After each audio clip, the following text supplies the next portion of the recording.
işte üstüne vurmuştu falan. Selam herkese de. Merhaba dünyalılar.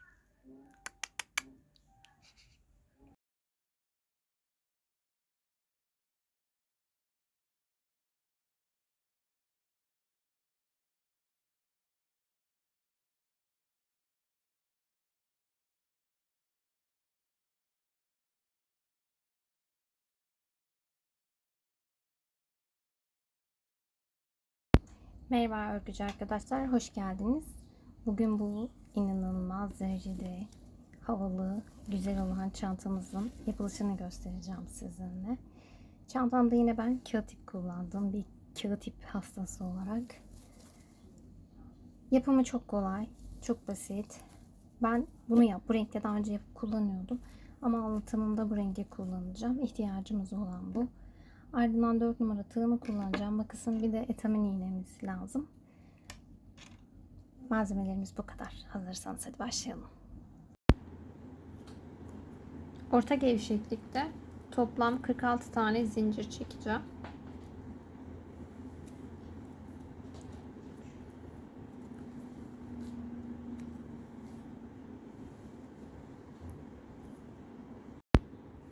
...46 tane zincir çektikten sonra ilk zincirimi bırakıp zincirimin ön yüzü değil arka yüzündeki bu sırtındaki yerlere sık iğne yapacağım.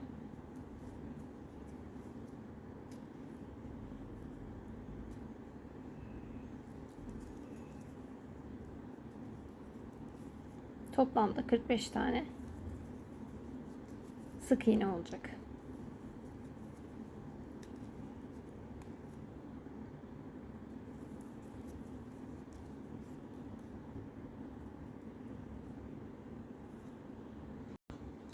Sıramın sonuna geldim. Burada bir tane zincir çekiyorum. Tekrar dönüp bir sıra daha 45 tane sık iğne gidiyorum.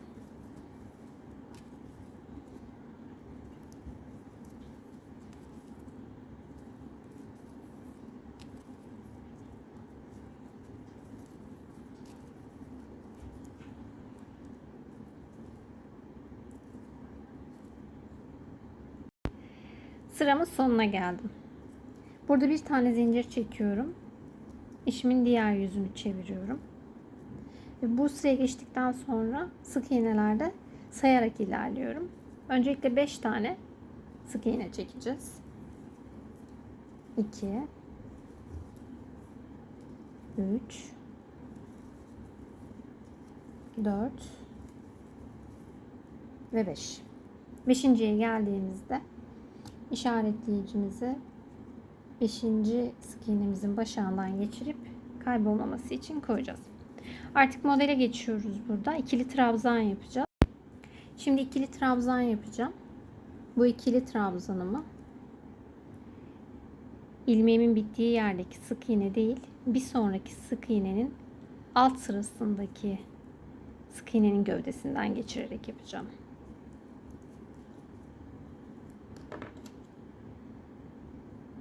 Buraya değil, hemen buna.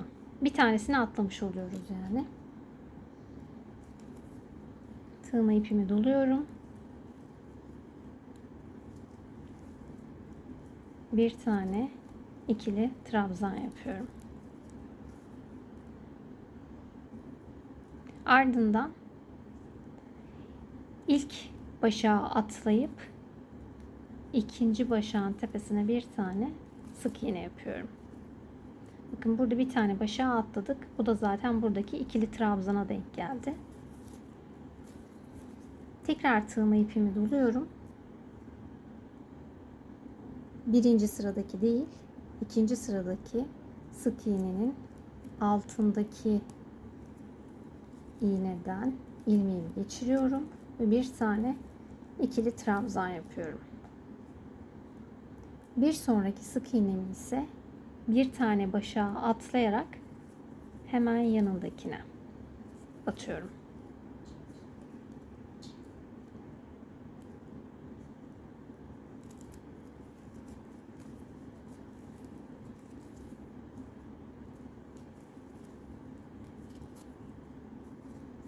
her zaman için arkada bir tane başağı atlıyoruz.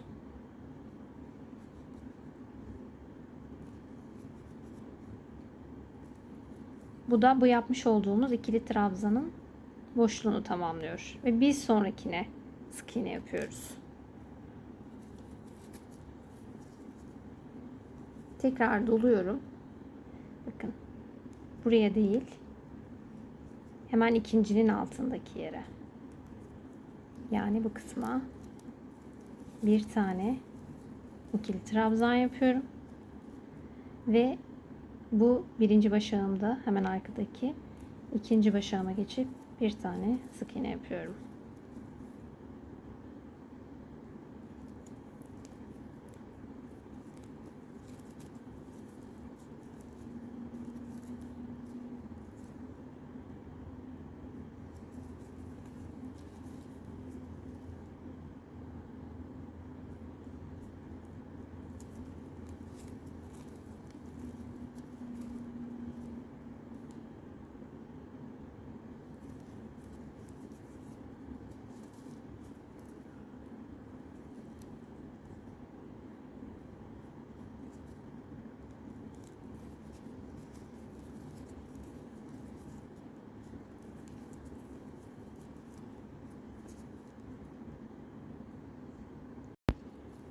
Şimdi bu şekilde sıramın sonuna kadar geldim. Henüz 5 tane bırakacağız burada da. 1, 2, 3, 4, 5. En son bir tane sık iğne çekmiştim. Ardından bir tane daha ikili trabzan yapıyorum. Buraya değil, bir sonrakinin altına. Şimdi buradan gerisine 5 tane sık iğne yapacağız. Bu bir. Buraya da işaretleyicimizi koyalım. Karıştırmamak için. Kenarlar olacak burası çantamızın.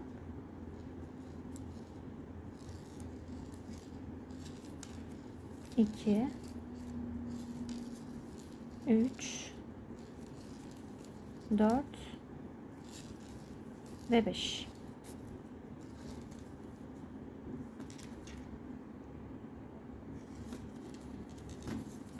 Buradaki düz yaptığımız yerler çantanın kenarlarını oluşturacak. Girmiş olduğumuz ikili trabzanın olduğu kısım varsa gövdeyi oluşturacak. İlk sıramız bu şekilde. Bundan sonrası çok daha kolay olacak işlerken. Burada da hep aynı işlemi yapıyoruz yine dönüşlerde. Bir tane zincir çekiyorum. İşimi çeviriyorum. Ve işaretleyicimin olduğu yere kadar önce sayarak ilerleyeyim. 5 tane sık iğne yapıyorum.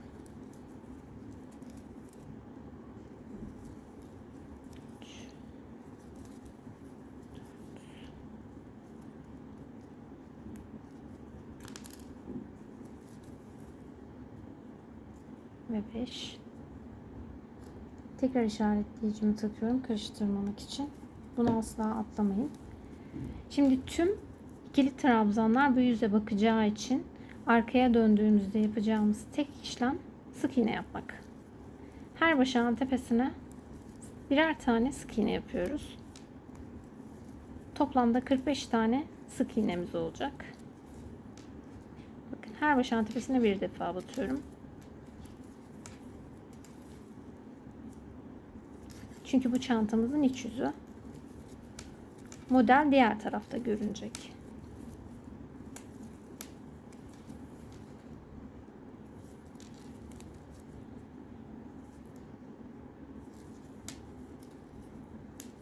Şimdi ben sıramın sonuna kadar bu şekilde ilerleyeceğim.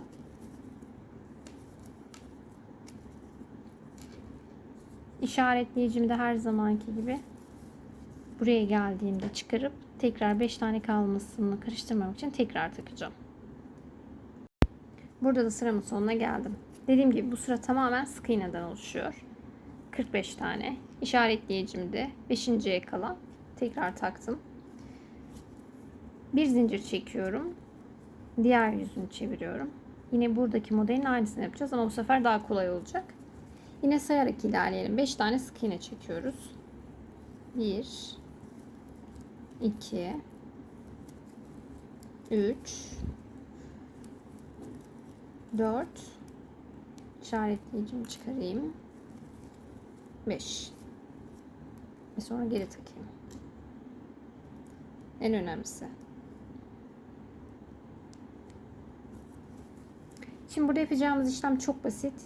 Tığıma bir defa ipimi doluyorum. Alt sırada yapmış olduğum ikili trabzanın içinden geçiriyorum. Ve bir tane ikili trabzan yapıyorum. Bu kadar. Ve ilk sırada yaptığımız gibi ilk başağa atlıyoruz. İkinci başağa da sık iğne yapıyoruz. Tığımı ipime doluyorum. Bir alt sıradaki ikili trabzanımın içinden geçirip bir tane ikili trabzan yapıyorum. Ve arkadaki başağın birini atlayıp ikincisine sık iğnemi yapıyorum.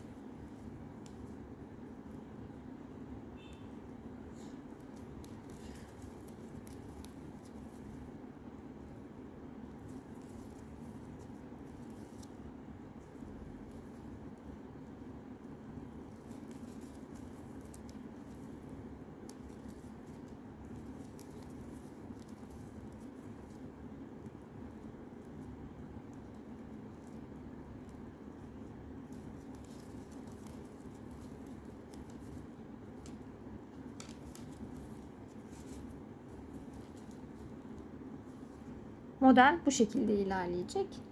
Hep ikili trabzanların içine batıp birer tane ikili trabzan yapacağız. İç yüzümüz de bu. Ve arkalarda da birer tane başağa atlayarak batacağız.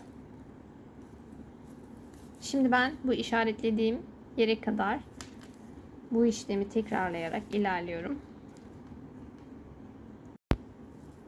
Burada da model kısmının sonuna geldim. İşaretleyicimi çıkartıyorum. Bakın en son ikili trabzan yaptım. Ve sık iğne sırama başladım. 5 tane sık iğne yapacağız. Bu birdi. 2 3 4 ve 5. Bu sıramızı da bu şekilde bitirdik. Birinci sırayı model olarak çevirdikten sonra tekrar zincir çekip dönüyorum. Diğer yani iç yüze bakan sıramız her zaman için sık iğne oluyor. Şimdi toplamda 45 tane sık iğne çekerek sıramın sonuna ulaşacağım.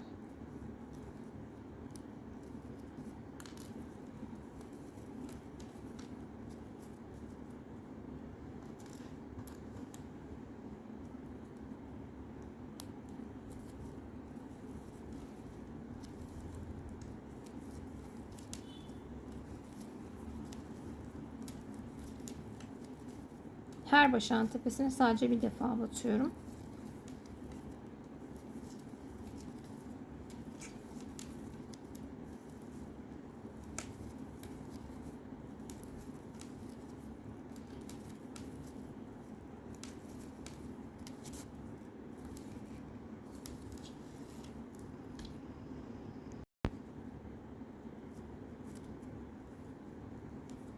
Tekrar bir zincir çekiyorum. Model olan kısma dönüp önce 5 tane sık iğne yapıyorum.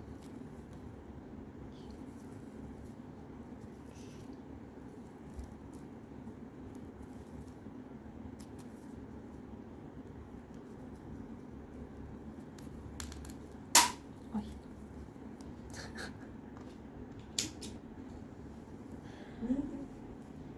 İşaretleyicimi koyuyorum. Ve sonra direkt modele geçiyoruz yine. Bir alt sıradaki ikili trabzanın içerisine batıp bir tane ikili trabzan yapıyorum. Ardından ilk başa atlayıp ikincisine bir tane sık iğne yapıyorum. Tığıma doluyorum. Bakın bu şekilde batıyorum. Bir alt sıradaki ikili trabzana batıp bir ikili trabzan, ardından da bir başa atlayıp bir sonraki başa da sık iğne.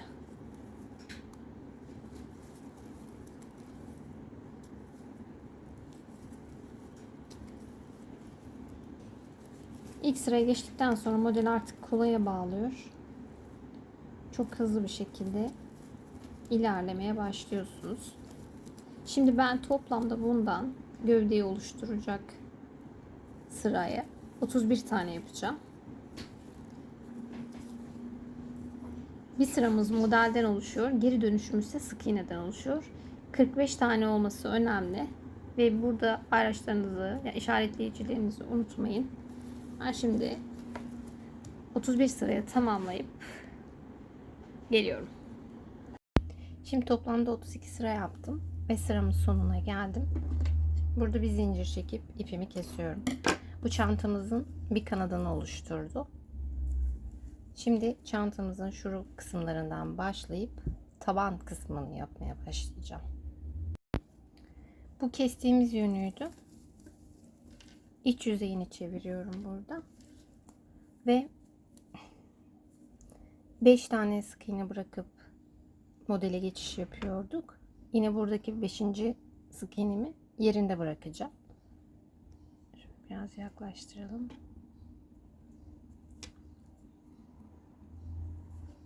Altıncı sık iğneme batıp ipimi bağlıyorum.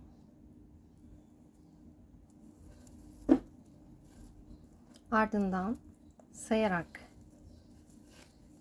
bir sonraki işaretleyicimin oraya kadar sık iğne yapacağım. Bu arada şu ipi de içine koyup yedirebiliriz. Yine kağıt ipi olduğu için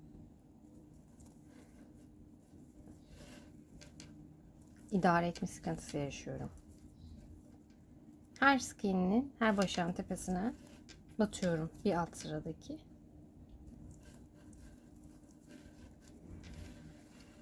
Buradaki işaretleyicime kadar aynı işlemi tekrarlayacağım.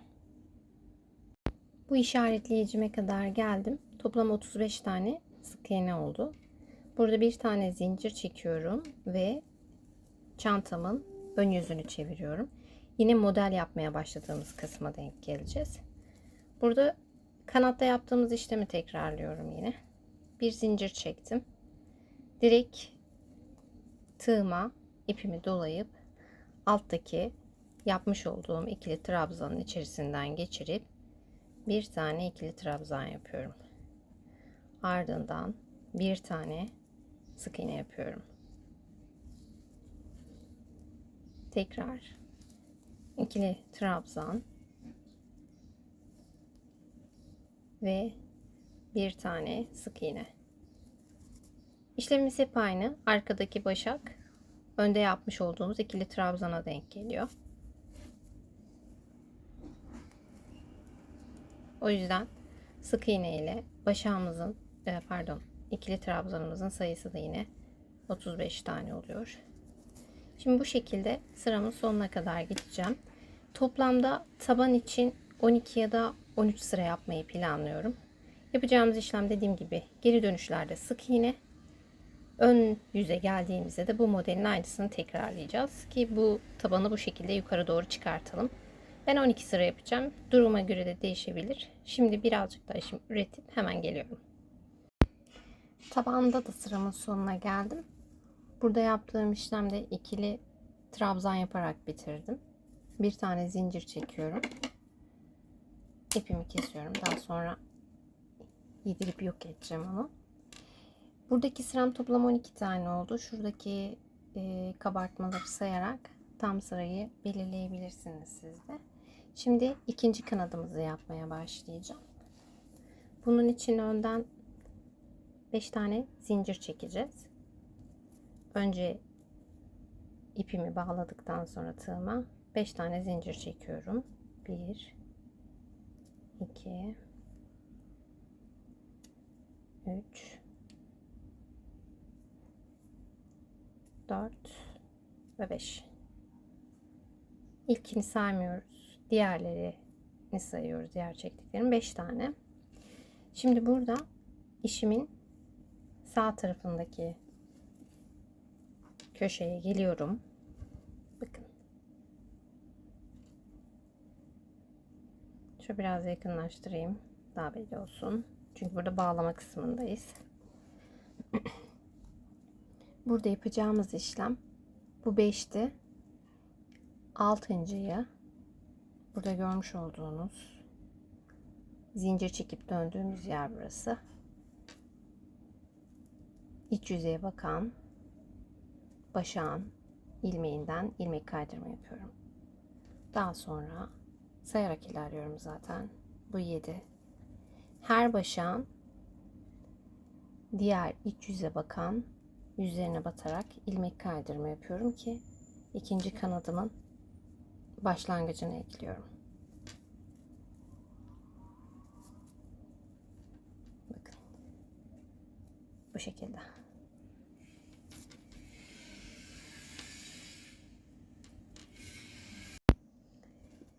Sıramın diğer başına kadar geldim. 40 tane oldu. 45'e tamamlayacağız. Bunda da 41 diye sayıyorum. 2, 3, 4 ve 5. Bu şekilde artık ikinci kanadımı da tabanıma eklemiş oluyorum. Yapımı çok kolay. Bakın çok da güzel görünüyor. Hiç belli bile değil. Şimdi üzerine model işlediğimizde daha da buradaki aktarım görünmez olacak. 5 tane zincir çektikten sonra işimin diğer yüzünü çeviriyorum. Çünkü artık iç yüzden devam edeceğiz. 5 tane zincir çekmiştim. Bir tane daha çekiyorum. 6. Ve başlangıçta yapmış olduğumuz gibi buradaki sırtlara batacağım. Buraya toplamda 5 tane sık iğne yapacağım. 2,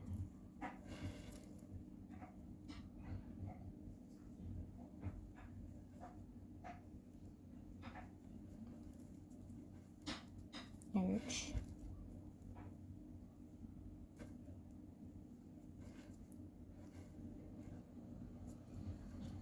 4 ve bu da sonuncusu.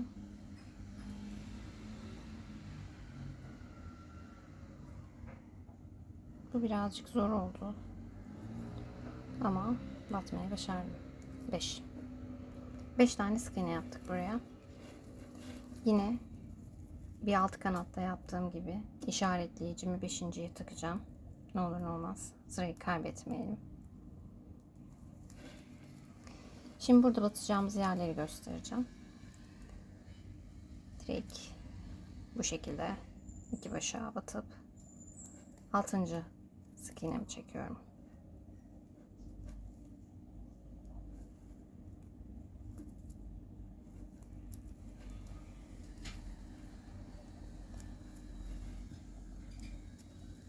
Bu birazcık ilmek kaydırma yapmış olduğumuz sıra olduğu için başta batıp çıkartırken zorluyor. Ama bu sizi korkutmasın.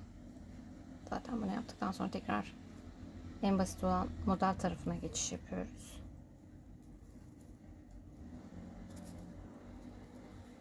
Bakın bu şekilde. Birleştirme yerimiz neredeyse kayboldu. Kabartmaya geçince tamamen yok olacak. Şimdi ben burada sıra sonuna kadar ilerliyorum. Burada da aynı işlemi yapacağım ama hemen hızlıca buraya geleyim. 40 tane sık iğne çektim.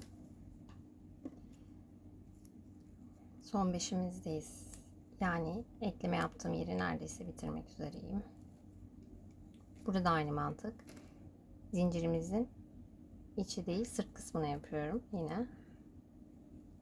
Buraya da toplamda 5 tane daha ekliyorum. Bu 41 oldu.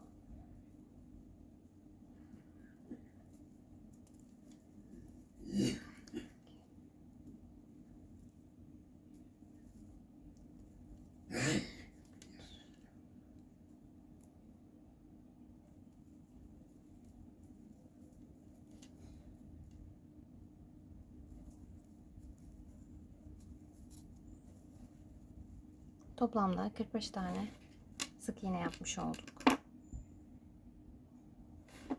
İlmek kaydırmanın üzerine yürüdüğümüz yerler. Bakın. Artık arkamızı döneceğiz işimizde. Yani ön yüzümüzü bir tane zincir çekiyorum ve işimin ön yüzünü açıyorum.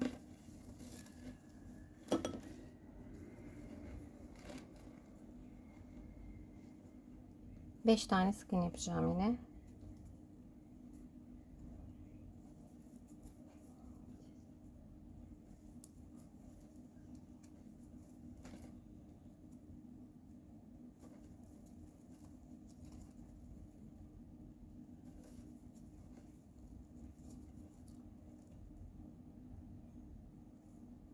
Evet. Ardından bir alttaki modelimiz olan 1, 2, 3, 4 ve 5. Ben onu 40'a takmıştım bu arada. Hata olmasın. Tığımı bir defa doluyorum. Ve görmüş olduğunuz gibi taban yaptığımız en son modelin içine batıp bir tane ikili trabzan yapıyorum. Yine aynı işlemi yapıyoruz. Başağın bir tanesini bırakıp ikincisine batıp bir tane sık iğne yapıyoruz. Tekrar tığım ipimi dolayıp alt sıradaki modelin arkasından geçip ikili trabzan, bir tane sık iğne. Yani diğer kanatta yaptığımız işlemin aynısına devam ediyoruz.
Yine diğer kanatta yapmış olduğum gibi 32 sıra yapacağım diğer kanadıma da. Yöntem yine çok basit. İç yüzümüzde hep sık iğne olacak. Sıramın sonuna geldiğim zaman ters dönüyorum. Bir zincir çekip sık iğne yapıyorum. Modelli olan yüze geldiğimizde de kenarlar dışındaki sık iğneden sonra bir tane ikili trabzan yapıyorum bir alttakine. Sonra bir sık iğne. Bir tane ikili trabzan, bir tane sık iğne. Bu modeli tamamen alttakine sadık kalarak ilerlediğimizde tamamen çıkıyor. Diğer kanadımı, yani bu yapmış olduğum kanadımın sonuna kadar da ilerleyip son halini sizinle tekrar paylaşacağım. Ve her iki tarafın kanadı da tamamlandı arkadaşlar. Tam boyu sizle paylaşayım. 26 santim bir kanadımız, 26 santim bir kanadımız ve yaklaşık 9,5 santimde tabanımızdan oluşuyor. Buradaki derinliği siz kendiniz istediğiniz boyutlarda ayarlayabilirsiniz. Ben 32 tane yaptım. 32 sıra, 12 sıra ve 32 sıra şeklinde bitti. Artık bundan sonra tığla işimiz kalmadı. İğneye ihtiyacımız var. Birleştirmemizi iğneyle yapacağız. Bitmesine az kaldı yani. Şimdi bu dikme işlemini çantanın iç yüzünden yapacağım. Bu çantamızın dış yüzü olacak. Kabartmaların modelin olduğu kısım. Şu şekilde ikiye katlıyorum çantayı. Önce bu başlarındaki bu kenarlardan aşağıya kadar dikeceğim. Ardından burada yapacağımız işlem kenarı diktikten sonra şunu yapacağız ki tabanımız belli olsun. Ama öncelikle buradaki dikiş işlemini gerçekleştirelim. Ondan sonra taban kısmını dikeriz. Bunun için bir etamin iğnesi kullanmanız uygundur. Yine aynı renk. Ben iki iple yapıyorum. Daha kalın bir ip kullanıyorsanız tercih sizin.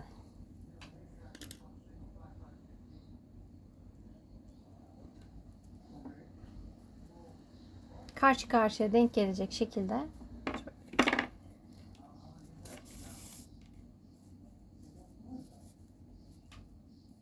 burayı bağlamayı unutmuşum.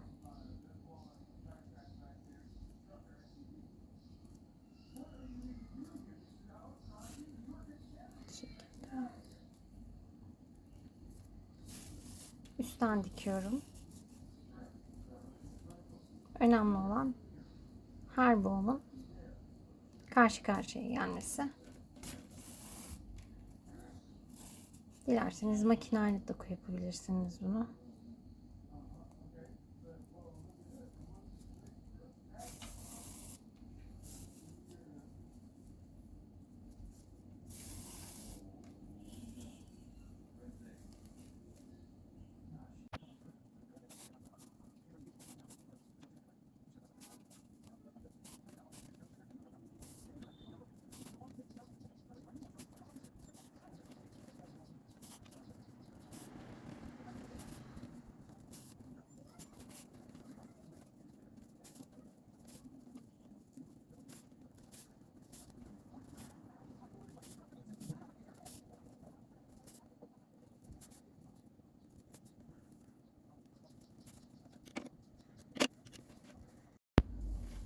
Şimdi taban kısmının şeklini çıkartacağız. Şimdi normalde böyle. Kenarı tamamen diktik. Bu şekilde ortalıyoruz. Yani bu kenarın bittiği nokta tabanın tam ortasına gelmek zorunda.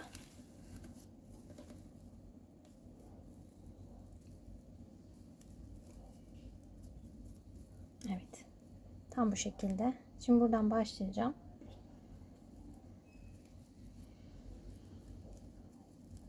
Buraya kadar dikişi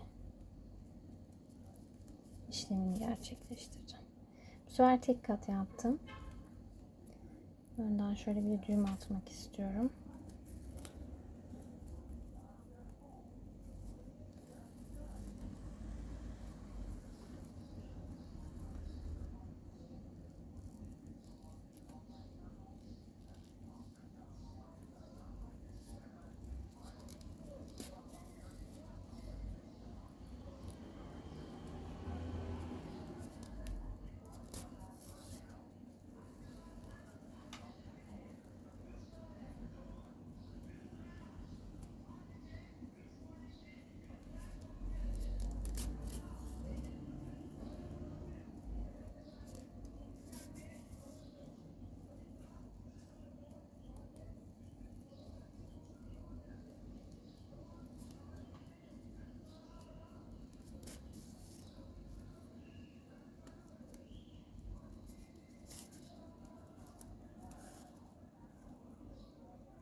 Bir kenar tamamladım. Çantamızdaki şu hareketi yakaladık.